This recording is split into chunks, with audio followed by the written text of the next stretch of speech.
Hi, I'm Matthew Jude from This Game is Broken, and I'm here to share 10 games that recently sparked some discussion, but we think deserve even more attention. Like the quiet kid who sat in the back row during study hall and went on to invent the paperclip. Whether they're new releases, old favourites, or coming soon to Kickstarter, these are the top 10 games we're rooting for. Also, that kid's now a millionaire, and I hate him. And first up on our list is Minigolf Designer, a competitive free-form puzzle board game for 1 to 5 players that recently completed a successful Kickstarter campaign.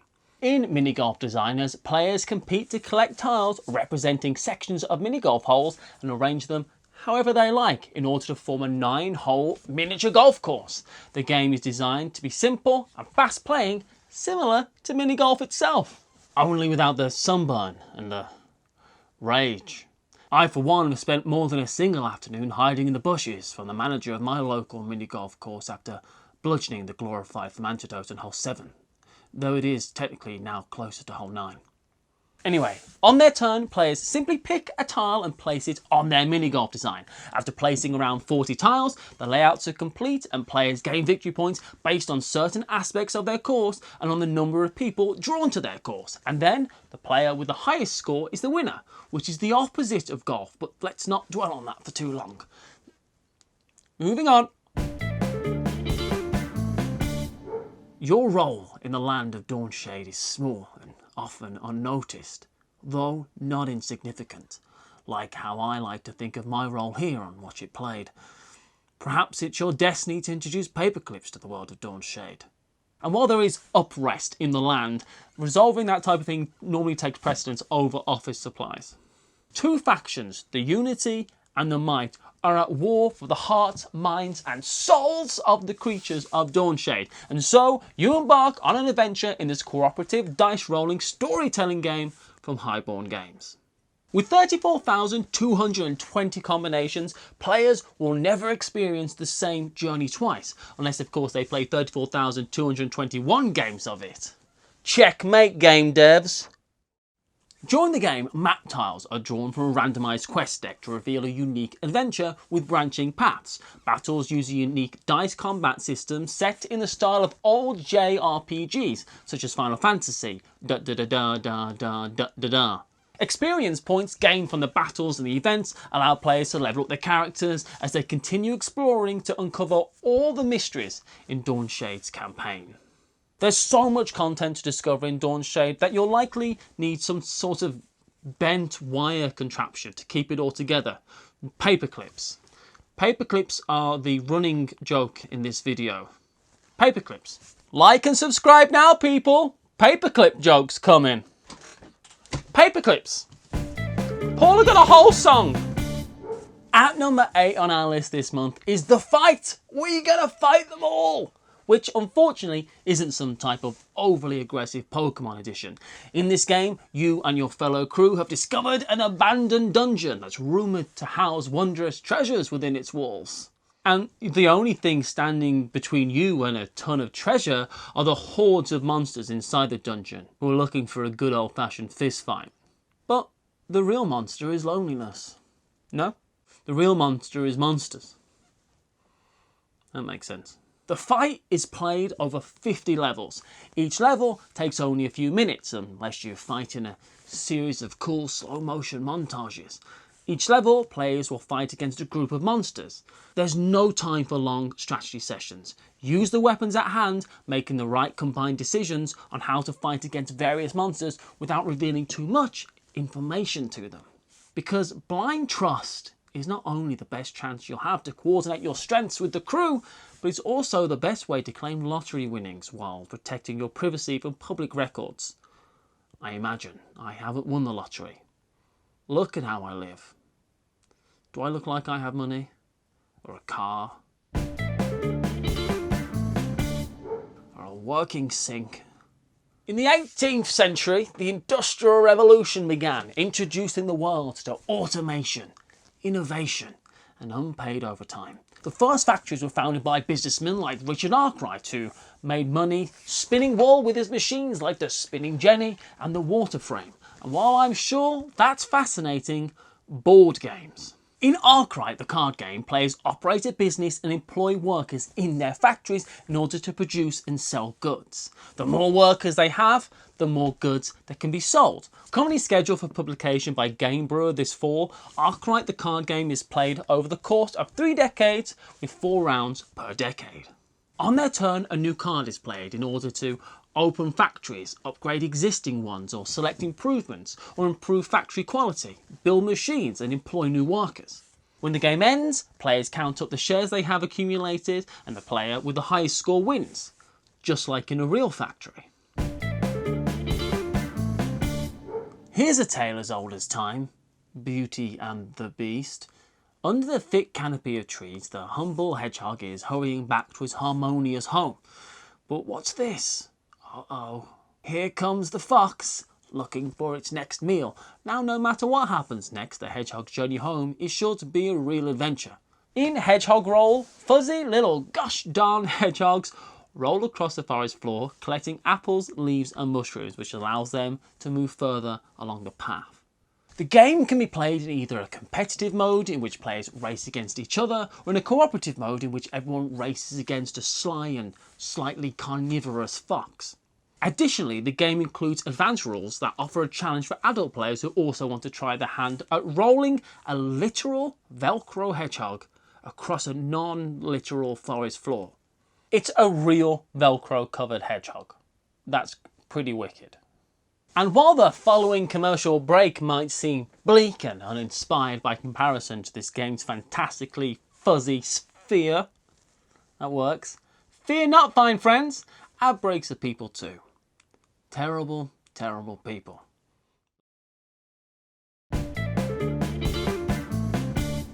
You ever hear about that guy who started with the paperclip, then kept on trading it up until he had like a Lamborghini?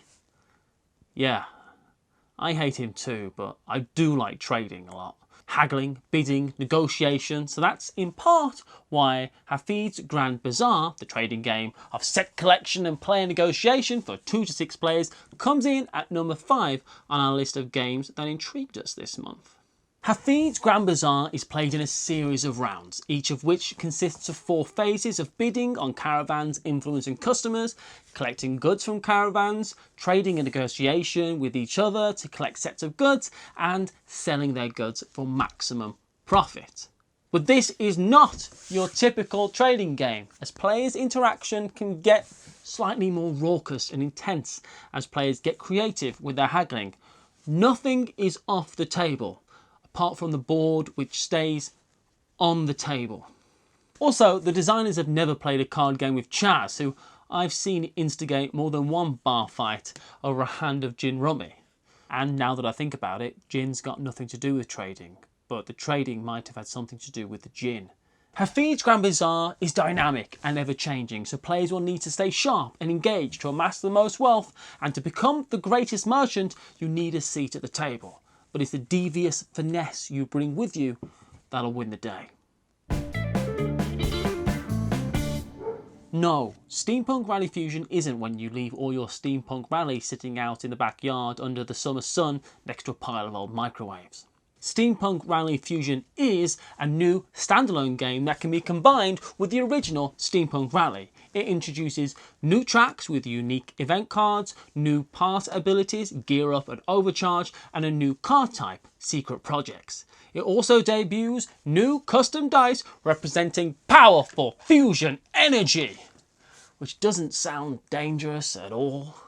In the game, players take on the role of ingenious inventors from history. They then draft cards to invent their racing contraption. They play the game over several rounds until someone wins. But until that happens, players power their creations with combinations of steam, heat, electricity, and fusion dice. Use cogs to augment bad dice rolls and upgrade certain machine parts. Smash through damaging terrain spaces that cause part of your machine to fly off. Don't do that! But do adapt your strategy and discover new card synergies, because fortune favours the brash, the clever, and those wise enough to establish a blind trust prior to collecting any fortune. It's the sensible thing to do, and it's your fiscal responsibility. I fundamentally do believe Chaz might be printing his own money at this point. I'm all for it. Next up is Talisman Star Wars. Talisman Star Wars allows players to compete in a circuitous race to reach Emperor Palpatine, collecting items of power along the way to confront the all-powerful Sith Lord, or, hear me out, stand beside him as an evil apprentice. Both have benefits. Adventurers can choose from 12 playable characters to charge their way into the inner rings of the galactic game board.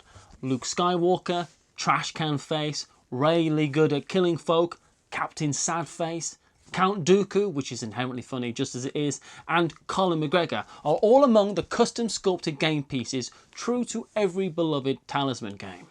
However, it is possible that not every potential player will have the chance to embark on these custom sculpted inner ring adventures just yet, because the game's publisher, The Op, have stated that the game is currently only planned to be available in European, Middle Eastern and African regions. It's rumoured that the game won't be released at this time in North America and other markets, likely due to other board game companies owning the rights to publish Star Wars tabletop products in those regions. The world was never the same. Recently, a mass of shadows called Shoal arrived on the moon like a black tide that surrounded the lunar landscape completely, until the moon cried those shadows down onto the Earth. It was the worst Thursday ever. Humanity has had no means to stop the shadows, which have slowly filled the Earth and exterminated almost all of mankind. Again, what a week. The only bastion of salvation is the Citadel, where the last survivors of humanity have found their shelter to survive. And it is from the Citadel that we shall send out scouts to explore the desolate lands of the Shoal in search of food, resources and office supplies, because we are running dangerously low on paperclips, which I'm sure I know nothing about. I've been taking the paperclips. It contains several organised campaigns which in turn are subdivided into missions. Each mission, players must coordinate their efforts tactically to complete the objectives and defend the central game area, the Citadel, from enemy invasion. The story will progress mission after mission, allowing characters to discover the secrets of the Shoal's world and unlock more items and skills. Shoal by Lunar Oak Studio, fully funded on Kickstarter on June 10th, brought to life by over 2,700 backers, which was great news on what was, to reiterate, a less than fantastic Thursday. I'm over it. This month's top game, Photo Fish, invites you to grab your camera and dive into a fascinating underwater world with your friends to capture images of the animals and objects that you'll discover. Because who doesn't like to take pictures?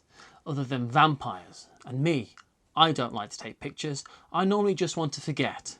But as for the people who play this game, which I should be talking about, capturing fantastic photos will lead to success and prestige. But were you living in the moment? That's all I'm saying. You never see a dolphin taking photographs, do you? Case closed. Photo Fish is a reaction and memory training game from Logis, which was designed to incorporate some non-standard design solutions for children 4 years and older. In addition, the game's board was designed so it can be changed, allowing many different combinations of objects to be presented, with the goal of making it easily adaptable to the number of players and difficulty levels. The game is designed to develop reaction and memory, so I'll be just awful at it, but it also teaches focus and task performance. The game has been nominated for this year's Kinderspiel des Jahres Award for Outstanding Children's Game, along with Hedgehog Roll, which was mentioned earlier this episode, and The Cindy Roboter, which was not mentioned until I said it this sentence I'm speaking right now. Which game will win the Kinderspiel des Jahres? We'll find out on July 20th when they're announced. But in the meantime, that's the list of games we're rooting for this month. Thanks for watching. I've been Matthew Jude from This Game Is Broken in association with Pair of Dice Paradise. For Watch It Played, take care.